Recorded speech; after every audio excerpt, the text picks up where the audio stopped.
இந்த பாப்பா வந்து கார்டியக் சர்ஜரி பண்ணியிருக்காங்க. என்ன கார்டியக் சர்ஜரி பண்ணியிருக்காங்கன்னா, ஐசிஆர் பண்ணியிருக்காங்க.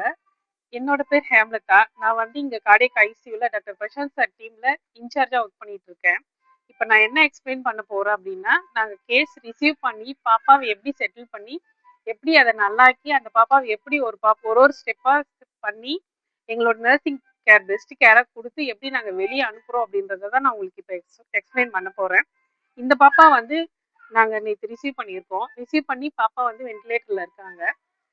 எல்லாமே ஓகேவா இருந்துச்சுன்னா மேக்ஸிமம் 3 to 4 ஹவர்ஸ்ல வந்து நாங்க வந்து எக்ஸ்பெக்ட் பண்ணிடுவோம்.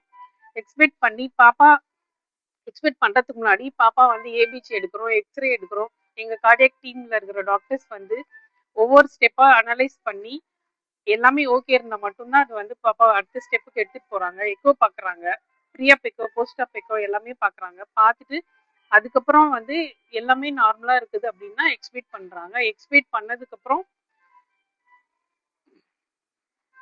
பாப்பா வந்து ப்ராங்ஸ்ல மாத்துறாங்க.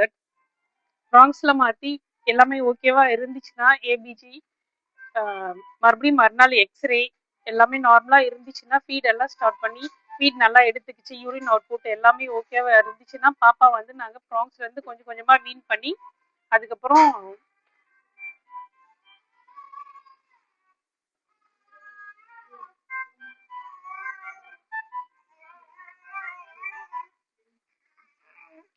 ரூமார்க்கு எடுத்துட்டு வரோம். ரூமார்ல 24 hours இங்க வச்சிருக்கோம். வச்சிருந்து பாப்பா ஃபீடிங் நல்லா எடுத்துக்குது, எந்த கம்ப்ளைண்ட்ஸும் இல்லை அப்படின்னா மதருக்கு ஒரு நாள் ட்ரெயின் பண்ணிட்டு அதுக்கப்புறம் நாங்க பாப்பாவை இங்க இருந்து டிஸ்சார்ஜ் பண்றோம்.